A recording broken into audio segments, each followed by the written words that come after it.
Đó.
mà đam tiêu mua à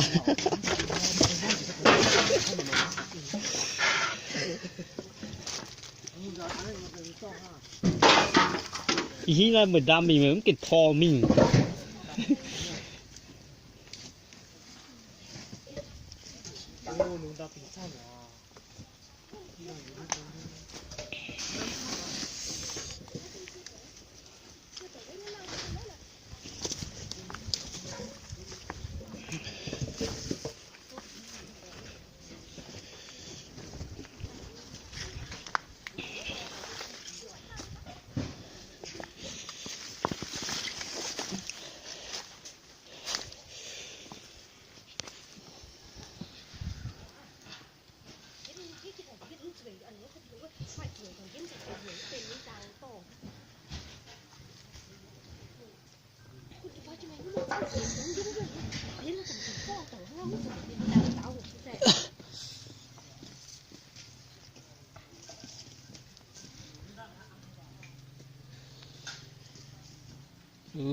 trên đó to chế bột ta lên nó đưa chỗ tơ ta để không để bọn nó đưa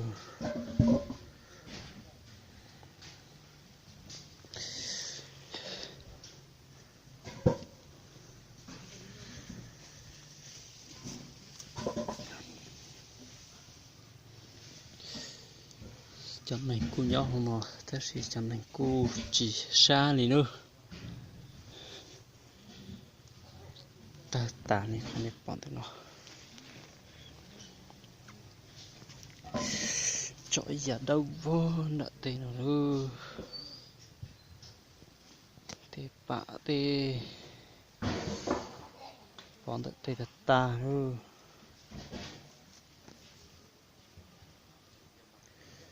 lúc trên nó lúc có ta chỉ đọc của ta thì nó to trong bị hạ nữa đại bãi chê nữa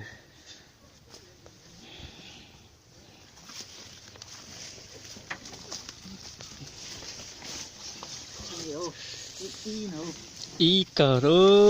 lúc trên nó sai mà sai tàn pho lên ngon đánh lạnh lên ngon được bự tị cha lên nọ luôn nhưng mà cắt học theo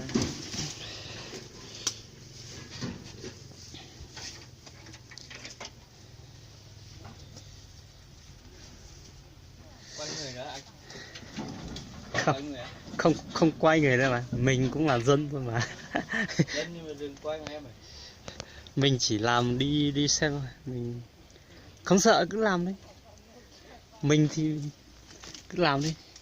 không có gì đâu.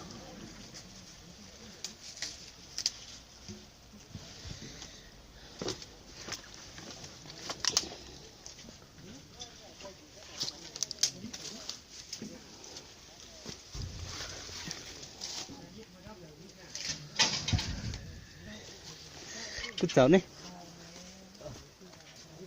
chớm giảm vừa nãy tê chớm mình mảng ăn dẻo nó là.